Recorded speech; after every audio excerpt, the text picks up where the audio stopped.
In 1975, a phone rang in a small office. On the other end, a banker. And the words he said should have ended everything. "We're pulling your credit line. All of it. $1 million. Gone." The man listening to those words had no backup plan, no savings, no safety net. His company was weeks from collapse. That man was Phil Knight. And the company he was about to lose was Nike. But here's what makes this story different from every other business success you've heard. This wasn't a one-time crisis. For years, Nike lived on the edge of collapse. Phil Knight later said the company was constantly days away from running out of money. Over and over, month after month, for nearly 2 decades. And somehow, every single time, he survived. This is the story of how the most iconic brand on earth almost died before the world ever knew its name. Let's go back to where it started. In 1962, Phil Knight was a graduate student at Stanford. He wrote a paper about a simple idea: import cheap, high-quality running shoes from Japan and sell them in America. It wasn't a billion-dollar vision. It was a homework assignment, but Knight believed in it. After graduating, he flew to Japan. He walked into the offices of a shoe company called Onitsuka Tiger, and he convinced them to let him sell their shoes in America. His starting money? $50. A loan from his father. Knight didn't have a store, didn't have a warehouse, didn't have employees. He had a car trunk. He filled it with Japanese running shoes, drove to track meets across the Pacific Northwest, and sold them one pair at a time. The company he started was called Blue Ribbon Sports. Nobody had heard of it, and for years, almost nobody would. But something unexpected happened. Runners loved the shoes. Word spread. Orders grew. And suddenly, Phil Knight had a problem that sounds like a blessing, but it nearly killed him. Too much success. Too fast. Here's how it worked. Every pair Knight sold meant he needed to order more shoes from Japan. But he had to pay Japan before his American customers paid him. So every single month, Knight was spending money he hadn't collected yet.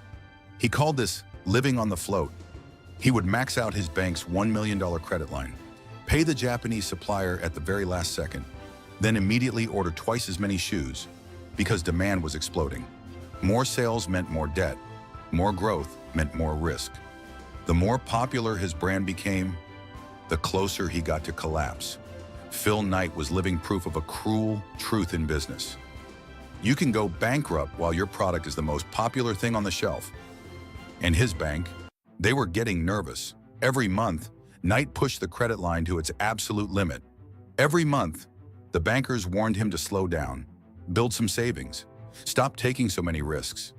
Knight ignored them. He believed slowing down meant dying. Then in 1975, the Bank of California made a decision. They called Phil Knight and told him they were canceling his entire credit line. $1 million. Gone. Effective immediately. For Knight, that phone call wasn't just a financial problem. It was the sound of his life's work dying. Without the credit line, he couldn't pay his Japanese supplier. Without the supplier, he had no shoes. Without shoes, he had no business. Everything he had built for over a decade, all the track meets, all the sleepless nights, all the risks, about to disappear because one banker decided the risk was too high. But here's where Phil Knight's survival instinct saved everything. Months before the bank pulled the plug, Knight had done something his advisors thought was unnecessary. He had quietly formed a backup relationship with a Japanese trading company called Nisho EY, not because he needed them at the time, but because something told him to always have a second option. When the Bank of California abandoned him, Knight called Nisho EY. They looked at his sales numbers, saw the potential, and stepped in with the money to keep Nike alive. A backup plan he almost didn't create became the single decision that saved the company. But Knight barely had time to breathe, because an even bigger threat was already coming. This time, it wasn't a bank. It was the United States government.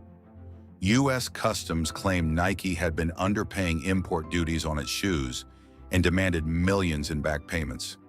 Knight's cash flow patterns, the constant borrowing, the last-second payments, looked suspicious to investigators.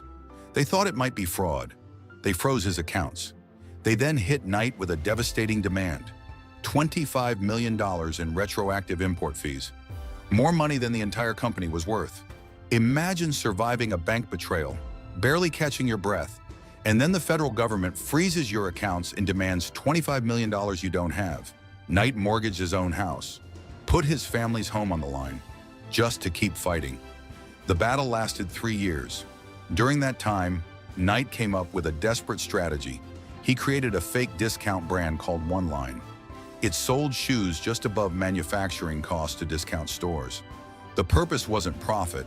It was to reduce the customs duties by lowering the calculated selling price. The strategy worked. The final settlement? $9 million, 1/3 of the original demand. In 1984, he signed a young basketball player from North Carolina named Michael Jordan, a player who didn't even want to sign with Nike. He wanted Adidas. He wanted Converse. But Knight offered something no one else would. Jordan's own signature shoe line, his own brand identity, a partnership that treated him not as an endorser, but as a co-creator. The Air Jordan line launched in 1985. It became one of the most successful product partnerships in business history. It generates over $5 billion annually, decades after Jordan retired. By the early 1990s, Nike crossed $1 billion in sales.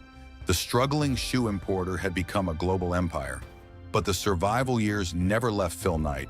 He has admitted that 16 years of near-constant crisis changed him permanently. The fear that kept Nike alive also made it nearly impossible for him to ever fully relax. Even surrounded by billions, the price of building an empire wasn't just money or time. It was a piece of himself he gave to Nike and never got back. Today, Phil Knight is 87 years old. His net worth is $35 billion. Nike generates over $50 billion in annual revenue.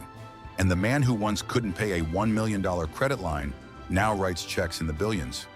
In 2025, Knight donated $2 billion to cancer research, one of the largest individual philanthropic gifts ever made. The man who spent 16 years terrified of losing everything ended up giving most of it away, from a $50 loan to a $35 billion legacy, from a car trunk to the most iconic brand on earth. Not because Phil Knight was the smartest person in the room, but because he was the one who refused to die, came so close to bankruptcy, a bank that abandoned him, a government that tried to crush him, and through every single crisis, he made the same choice: survive today, dream tomorrow. Nike didn't succeed because the path was smooth. It succeeded because Phil Knight refused to stop surviving long enough for the future to arrive. And that's why Nike still exists. If this story changed how you see the swoosh, hit subscribe.